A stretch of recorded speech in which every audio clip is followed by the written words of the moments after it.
Shalom, très chers amis, nous sommes Erev Shabbat Kodesh Parashat Vayikra et nous sommes à la veille de Purim. Alors un petit message par rapport à Purim. Vous savez qu'il y a quelque chose qu'on dit au nom du Admour de Gour, le Chidush Harim. Il dit il y a une particularité en la fête de Purim qu'il n'y a pas pour toutes les autres fêtes de l'année. On sait qu'à la fin d'une fête, à la fin de Shabbat, on a l'habitude de faire Havdalah. Havdalah, ça veut dire c'est une séparation.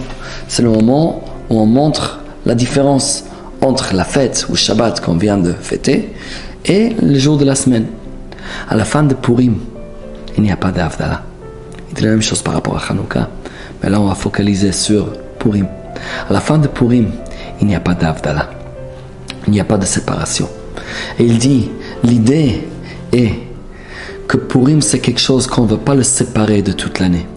Parce que une partie de Purim, une partie de ce jour tellement spécial, on doit l'amener avec nous. Ça doit nous accompagner tout au long de l'année. Peut-être on peut rajouter ce que le Rambam Maïmonide dit à la fin de son ouvrage dans la Halachot de Hanouka et Purim.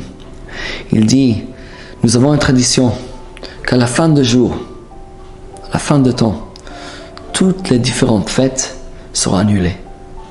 Il n'y a pas besoin ni de se rappeler la sortie d'Égypte, ni de se rappeler Sukkot, etc. Il n'y aura pas un jour de jugement, chacun va faire que de mitzvot, on va être tzadikim.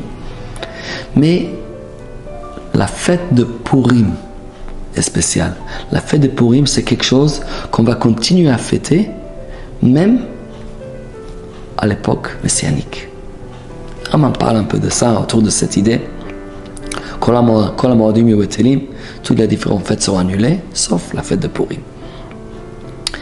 Et le Maharsha, un des grands commentateurs sur la Gemara, Maseret Megillah, dans Daf Daled Amud Aleph, nous dit, sur la Gemara nous dit qu'il y a une obligation de lire la Megillah aussi bien la veille de Purim, cette année, samedi soir, Motzei Shabbat, et aussi bien le Shanota Bayom.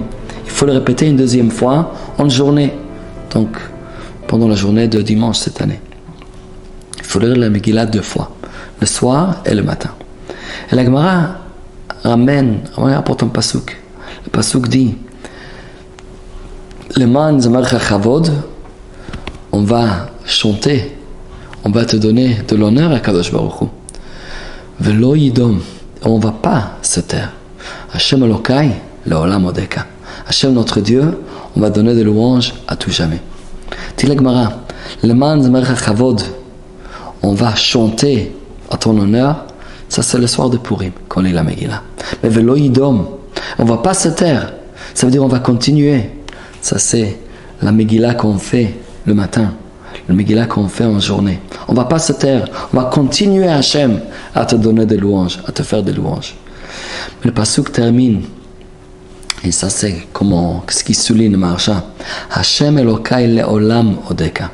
Hachem, je veux te chanter tes louanges à tout jamais, pour toujours, leolam.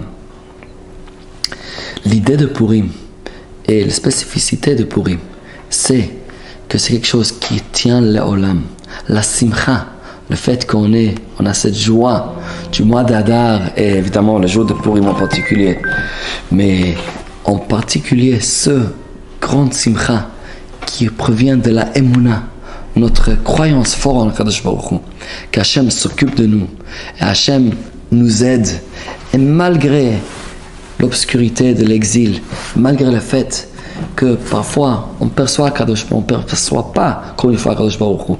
Il a un masque, c'est l'idée du déguisement de Purim. Il est caché, mais on sait qu'il est là. Et lorsqu'on sait qu'il est proche et qu'il est là, à ce moment-là, ça nous amène la joie, ça nous amène tranquillité. Ça, c'est un message qu'un juif a besoin, non seulement une fois par an, le jour de Purim, mais c'est un message qui doit nous accompagner tout au long de l'année. Quelque chose qui va nous accompagner pour toujours. Alors je souhaite à tous et tout Shabbat Shalom, Purim Sameach, un moment de joie, de bracha pour nous tous. Amen.